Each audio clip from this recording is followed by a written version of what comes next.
gang. I'm so cocky with it. Got my eyes shut, closed like Serialisation, and I'm here with Chris Dickson, who plays for Charlton. He's given me 5 minutes of his time just to I want you to tell us how it all began and how you started playing for Charlton. It must have been a dream come true.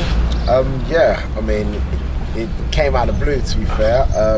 Obviously, with the whole football scene. Yeah. At the age that I've turned pro, it doesn't happen. How old are you?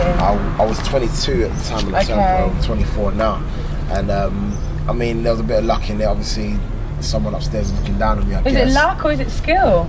My character would tell you that it was skill. But and obviously I did well in the season. I got picked up where I scored 31 goals in 35 games. Amazing. Which means that obviously there was a bit of skill. Wasn't all luck. And obviously a lot of it was down to the players that were surrounding me as well, and obviously a good manager as well. So I mean, I had a good unit around me, but at the same time, I guess there was a bit of luck that obviously the right teams were watching me at the right time. So for someone like me who's not not so clued up with football, what is the age really that men start to become professional, that you would start getting handpicked for a Premiership team? Nowadays they're getting younger and younger. I mean, you've got players like Theo Walcott, Wayne Rooney, who are coming through at 16, playing pro at 16. But obviously a lot of kids get picked up from like the ages of 8, 9, 10. Wanted to be a footballer, or was it just, did you wake up one day and decide from a little age where you like this high kicking the ball around? Like... No, not really. I think this is the part where I need to dedicate this interview to my main inspiration. My main inspiration is Michael Jackson, rest in peace, Yeah, you're talking to one of his biggest fans. I tell you now, I've probably been shedding tears for the last 48 hours, 72 hours. It's crazy. I know. So, and my main inspiration is Michael Jackson. I mean, I used to do music a lot, and my passion was music.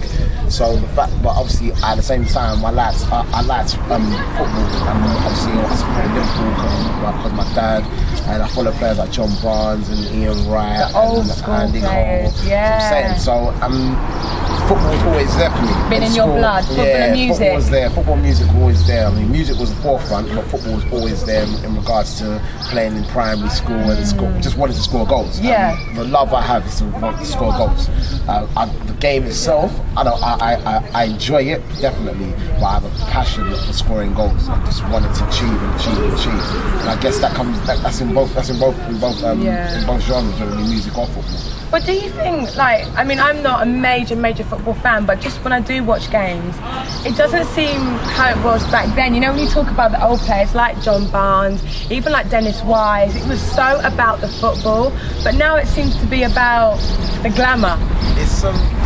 Am I wrong in saying that? I'll tell you what it is. Football's developing very, very, very quickly, and a lot of this down to a lot of money that's coming into the game as well. Is David Beckham to blame for this glamorisation? I think David Beckham's made the game better. I think David Beckham's made the game of football much better, and as a spectacle, it's all over the world, especially the English football as well. So I mean, David Beckham is one of many people, one of many footballers who have helped make the glamorisation of football worldwide. But as a footballer now as well, especially in the Premiership, do you feel the pressure to have the pretty girlfriend on your arm? Not really. Do you know what I mean? It's like, but it's when I signed for Charlton, we was in the Prem, and you get surrounded by a certain clique of individuals or females who know clearly what you do. I mean, with me personally, it wasn't necessarily what I did, but it was who I was surrounded with, like who I was going out with, like the players I was going out with, and obviously people were like, oh, that's him. So what does he do? So I mean, sooner or later people find out what you do, but I don't know if the whole big old spectacle about footballers and having a girlfriend and a wag and all that, I don't really pay too much attention to it. So I'm saying, you don't buy into it too much. No. But is your girlfriend pretty? Enough said. No, so what, you're at Charlton now. What are your plans for 2009, 2010? Like, if you could wave a magic wand and be, what do you want to do? What do you want to hit? What's your target? So far I've achieved what I intended on achieving when I started. I had a 4-year plan when I got signed. I mean, when I got signed, before I got signed, I said I've got 2 more years and I'm quitting the game. And I'll just play. I'll just to play, stay fit. But obviously I got signed, and I had a 4-year plan. by the end of the 4th year, obviously World Cup 2010, I wanted to make sure I was breaking into the Ghanaian national team, because I'm half Ghanaian, half Jamaican as well. So I got into the Ghanaian national team, so I've achieved that. And it's now, obviously 2010 World Cup is next year, and I just want to make sure that I'm doing what I enjoy the most, which is scoring goals. And obviously, hopefully I'll get picked up into the team again, and hopefully this time next year I'll be at the World Cup, or finishing the World Cup, should I say. Do you feel pressurised by kind of people like putting tags on you? Because I saw on the web it said that you're like a goal scoring machine. Like when people put such a massive like tag on you, you kind of feel like, oh God, I've got to keep being that goal scoring machine. You know what? I take pride in proving people wrong. So I mean, there's a lot of people that think, oh, how did he make it? How did he make it? And a lot of people think, oh, well done, you've done well. And I take pride in proving the doubters wrong, and obviously saying to them, no, look, this is the reason why I'm here. And if I need to score 3 more goals to show you this, I'll show you why I'm here, then I'll do so. And I deserve to be here as well. Exactly that. So I mean, the way I look at it is there's not much pressure, because obviously people say football, the hardest thing to do is score a goal. But funnily enough, for me, it's the easiest thing that I find doing.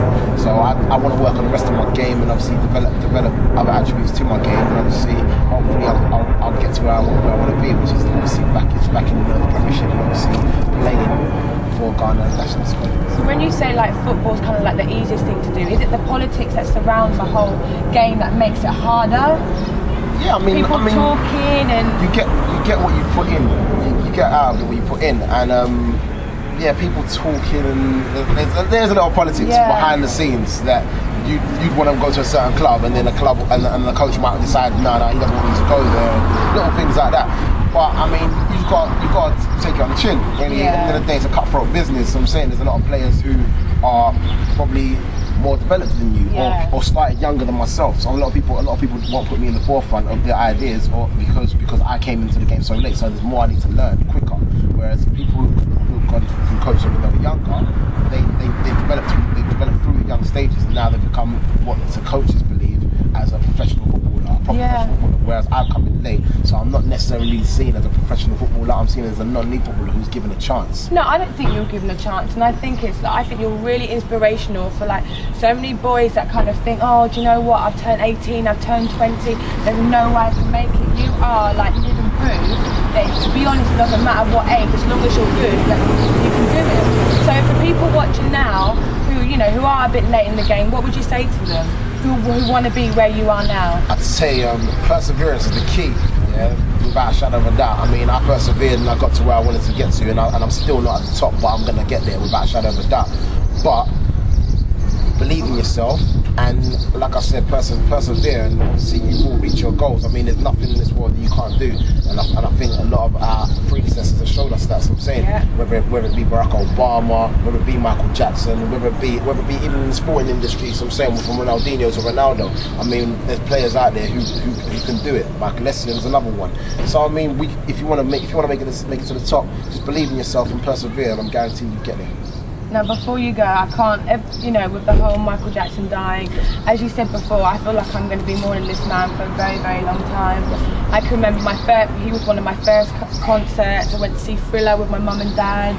He even did that little side movement on the stage, and I was like, What is your favourite Michael Jackson song?